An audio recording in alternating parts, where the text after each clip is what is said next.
നമ്മളൊക്കെ നമ്മുടെ ലൈഫിൽ ഒത്തിരി സ്വപ്നങ്ങൾ കാണുമല്ലേ? ഈ സ്വപ്നങ്ങളൊക്കെ ഒരുപാട് അകലെയുള്ളതുപോലെ തോന്നും.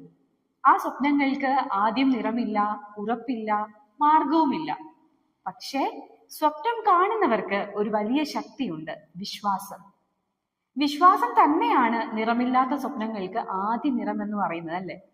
ശ്രമം തന്നെയാണ് ആ നിറം ശക്തമാക്കുന്നത്. സമയം തന്നെയാണ് ആ സ്വപ്നത്തിന് ചിറകുകൾ കൊടുക്കുന്നത്. ഇടയ്ക്കൊക്കെ പരാജയങ്ങളും നിരാശകളും ഭയങ്ങളും ഒക്കെ വന്നേക്കാം. ചുറ്റുമുള്ളവരൊക്കെ ചോദിക്കും ഇത് സാധ്യമാണോ എന്ന്. പക്ഷെ സാധ്യമാക്കാൻ വേണ്ടിയാണല്ലോ നമ്മൾ സ്വപ്നം കാണുന്നത്. നമ്മുടെയൊക്കെ ഓരോ ശ്രമവും ചുവടുമാറ്റവും പ്രയത്നവും ഒക്കെ നമ്മളെ ആ സ്വപ്നത്തിന്റെ അടുത്തേക്കാണ് കൊണ്ടുപോകുന്നത്. ഒടുവിൽ നാം തിരിഞ്ഞു നോക്കുമ്പോൾ നമുക്കൊരു കാര്യം മനസ്സിലാകും. ഒരിക്കൽ നിറമില്ലാതെ ഉണ്ടായിരുന്ന ആ സ്വപ്നങ്ങൾ ഇന്ന് മനോഹരമായ നിറങ്ങളിൽ ജീവിതത്തെ അലങ്കരിക്കുന്നുവെന്ന്.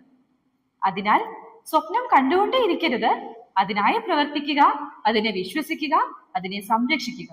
ഒരു ദിവസം ആ സ്വപ്നം തീർച്ചയായും നമ്മളെ അത്ഭുതപ്പെടുത്തും.